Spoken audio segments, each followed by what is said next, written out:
I've never been the biggest fan of fighting games. Me and my friends would have a good time with the Mortal Kombats and the Soul Caliburs and the Smash Bros, but really outside of that local multiplayer setting, I never really explored fighting games that much for myself. That is, unless they have something unique going for them, and unique is the second best adjective that you can use to describe Def Jam Fight for New York. And the first is absolutely insane.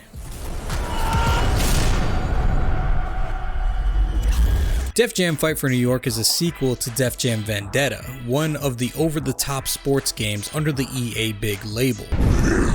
That game did numbers, and it was only obvious for EA to follow it up with an even bigger and more ambitious game. AKI Corp developed both titles, the studio behind many wrestling games prior to these, and simply put, they knew what they were doing. Vendetta was more of a wrestling and brawling game, where Fight for New York has several different fighting styles to choose from, like street fighting, kickboxing, wrestling, martial arts, or submissions like jiu-jitsu. Fight for New York is a game absolutely stuffed full of actors, rappers, and personalities, all within the ecosystem of hip-hop in the early 2000s. This game has 67 playable characters. 67! Compare that to the 26 that you got in Mortal Kombat Deception or the 25 in Smash Bros. Melee. 67 is just bonkers. 44 of the fighters are real people. You can play as top rappers of the time like Ludacris, Busta Rhymes, and Fat Joe, to hip-hop legends like Ghostface Killah, Snoop Dogg, and Warren G, and even actors and random celebrities like Danny Trejo, Kimora Lee Simmons, Carmen Electra, and Jacob Arabo, the jewelry and watch designer behind Jacob & Co. Nice doing business with you.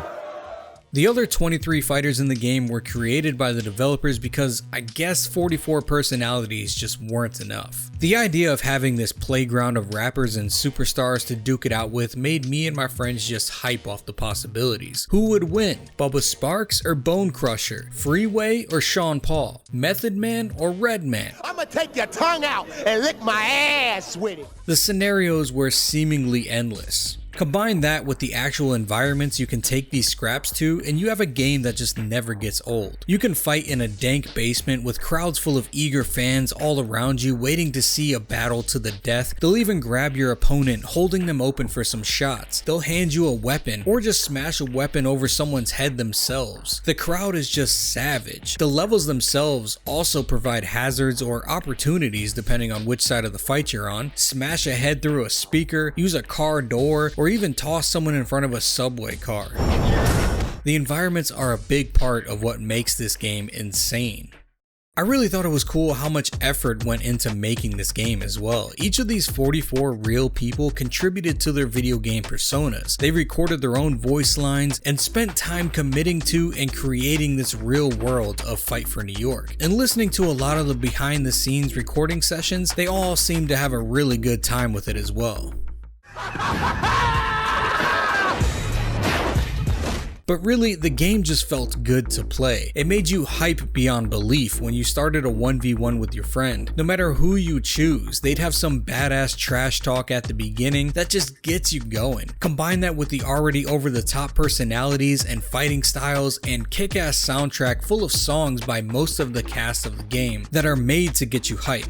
The game isn't a reserved fighting game by any standard either. The hits all feel hard, especially in combination with the excessive controller vibration that they provide. The slams are cringe-inducing, and again, the environmental destruction is just brutal.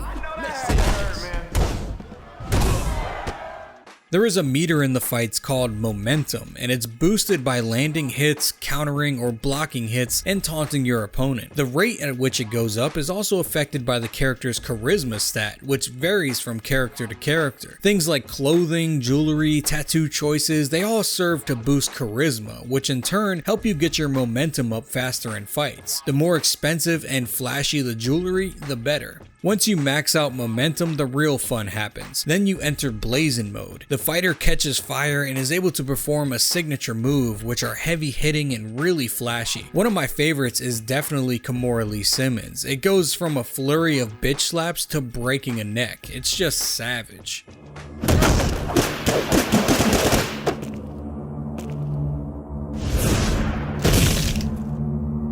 I like to get rough.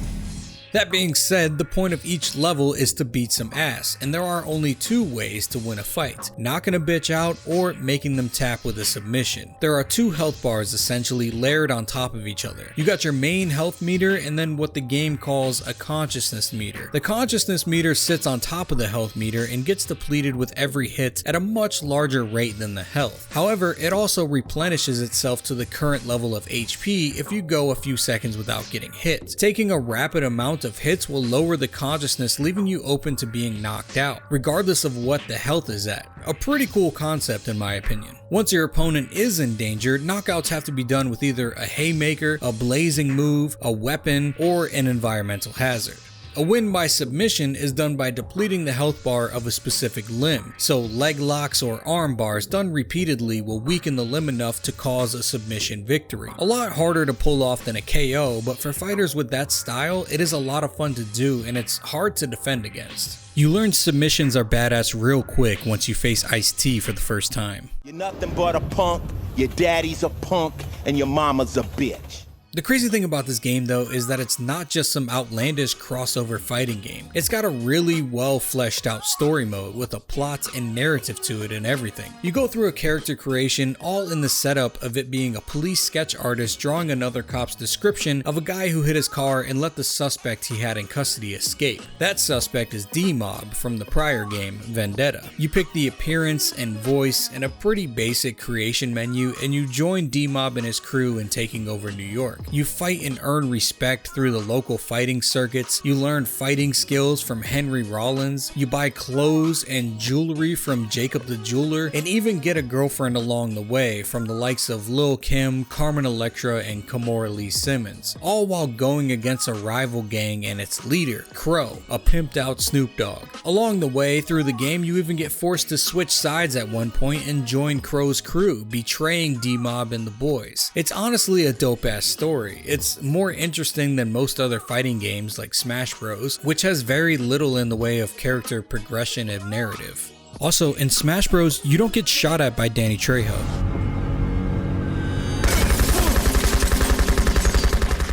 The game definitely is dated in modern times. Back in the early 2000s, hip-hop was loud and over the top already, and this game dials up the excessiveness of that culture to 11, including treating women like objects, i.e. picking your girlfriend between two fine ladies of the early 2000s, and answering messages on your T-Mobile sidekick. But in a way, it sort of encapsulates this unique and interesting culture and time in our lives, especially if you were a big fan of hip-hop like I was. After this game came out on consoles, it also got a PSP version called The Takeover, and eventually a sequel on next-gen consoles called Def Jam Icon, the most disappointing sequel ever made. It was a visually impressive game with some current rappers and characters to brawl with like T.I., Paul Wall, Lil Jon, and Anthony Anderson. It was a decent game, but it lacked all the charm and innovative nature of both Vendetta and Fight for New York, and was the last fighting installment that we've seen from Def Jam. There was an Icon 2 being made at one point, but it has since been scrapped and no one even knows what happened to it. Even though Def Jam did tweet out some promising things pretty recently hinting that they may be making a new game,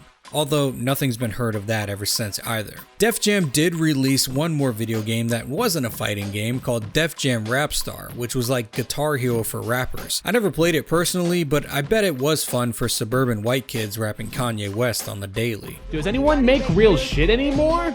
Due to the copyrights and licensing nightmares of the industry of both video games and music, I heavily doubt that we'll ever see any kind of remaster or remake of any of the Def Jam games, but that doesn't mean people still don't love and play this game still now. There is even a community and game tournaments with this game, similar to Smash Bros and Street Fighter. It may not be as big, but it is alive and well. With no shirt and no shoes, but all the service. God damn, stop! That's it. That's it. And he took his shirt off. He is David Banner in real life. Could you imagine a modern day spiritual successor to this game though? Under Def Jam, you have people like 2 Chainz, Pusha T, Logic, Justin Bieber, and plenty others. But fuck it, why not include any and all labels or artists? Make it a giant hip hop fighting game. Maybe like XXL does a freshman list every year, they can source a new fighting game. The people need it. I wanted to make this quick video about this game because of the dozens of recommendations, but also because it's a game that I truly spent hundreds of hours on easily back in the day. I didn't sink many hours into it this go around for this video, so this is more of a nostalgic video rather than a full-blown retrospective like I usually do. I hope that you enjoy this trip down memory lane as much as I did, and if this shorter form content is something that you'd like, I'll continue to mix in videos like these in the future. I'd like to take some time to give a shout out to all my patrons for holding it down. My man Doc Schwinn. It's a beautiful Schwinn bike you got out there, Dupree. Kid Kingpin. Ejected USB. Anonymous Starkweather. Doug Smith. Sofa Palace Productions. Crash Bandicoot 25. Zachary Parkerson. Potty. And Yay Man. As always, thank you for watching. I hope to see you next time. Peace.